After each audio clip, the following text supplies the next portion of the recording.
Can you still walk the street without people constantly talking to you? I can walk the street again without as much recognition, so the number of times I'm recognized on the street is dwindling, and that's a good thing. Certainly when Dean and I agreed to do the documentary, we weren't expecting this kind of notoriety, which has been kind of, awkward to deal with initially. Maar inmiddels zijn ze het gewend. De zaal hangt aan de lippen van Strang en Buting, misschien wel het bekendste advocatenduo ter wereld. Voor bijna €400 volgen vakgenoten vandaag een college. What I started with is, what's my client saying? And he's entitled to one person who doesn't dismiss out of hand his version of facts, his version of events. Hun roemruchte cliënt is Stephen Avery. Hij zat 18 jaar in de gevangenis voor verkrachting en mishandeling, tot nieuw DNA-bewijs hem vrijpleitte in 2003. I think a good life till all the trouble started. Want 2 jaar later wordt Avery opnieuw opgepakt. Ditmaal voor de gruwelijke moord op fotografe Teresa Halbach. Mr. Avery's blood is found inside of Teresa Halbach's vehicle. Steve, everybody's listening. What do you want to say today? I'm innocent. Avery zegt van meet af aan dat hij erin is geluisterd door de politie, die hem koste wat het kost weer in de gevangenis wil hebben. Strang en Buting nemen de zaak aan en krijgen de bijna onmogelijke taak om te bewijzen dat Avery's samenzweringstheorie klopt. We explored other possible defenses. We didn't go into it with the idea that this was going to be our defense. I think Dean at one point says no sane defense attorney wants to do that. That's not your number one. That's at the bottom of type of defenses you might offer. But as we looked at the evidence more and more carefully, it all sort of pointed that way. And we just went where the evidence took us. Here's what we saw. The RAV4, the victim's RAV4, is found on the Avery salvage yard property. A ridiculous place to leave it if he was the killer. There's a crusher on the property.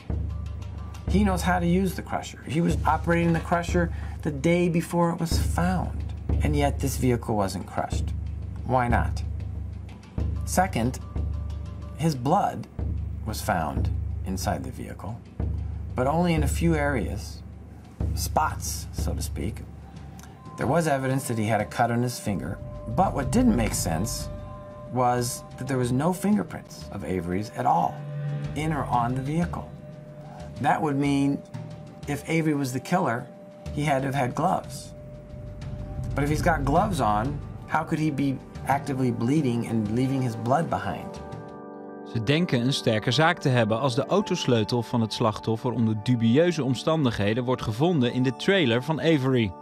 For me, the linchpin here was the key found on the floor of the bedroom on the 7th search.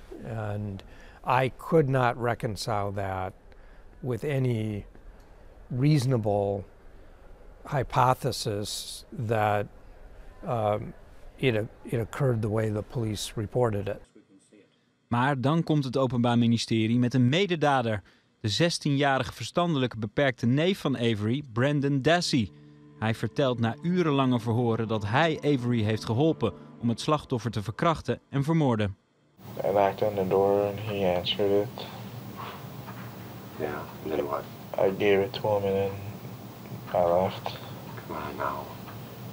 You just heard screaming over there. You're making this hard on us and yourself. Be honest.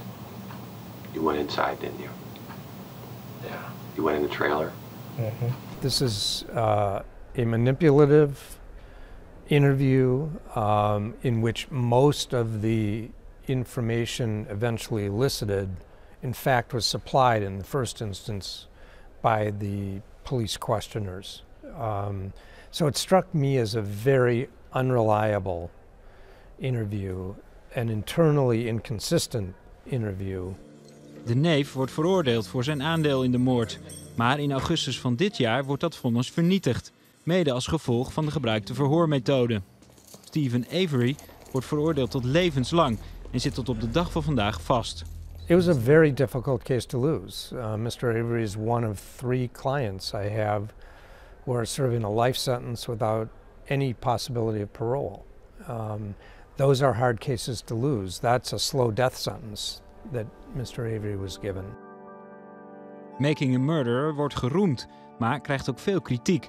Cruciaal bewijsmateriaal zou niet zijn gebruikt in de serie, zegt onder meer de aanklager. Well, obviously, George, this wasn't a documentary at all. This was a defense piece. It was generated by and for Stephen Avery, by his defense team. Voor veel kijkers is het glashelder. Avery is ten onrechte veroordeeld.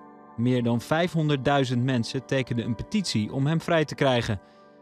I look back and I still say I think this guy probably is innocent. I don't know. I wasn't there. I am convinced completely that our human task failed here of deciding was guilt proven beyond a reasonable doubt or was it not? And I think we human beings got that question wrong here. De advocaten trekken nu bijna 10 jaar na de zaak Avery de wereld rond om te discussiëren over fouten in het rechtssysteem. In Amerika moet er in ieder geval nog veel veranderen, vinden ze.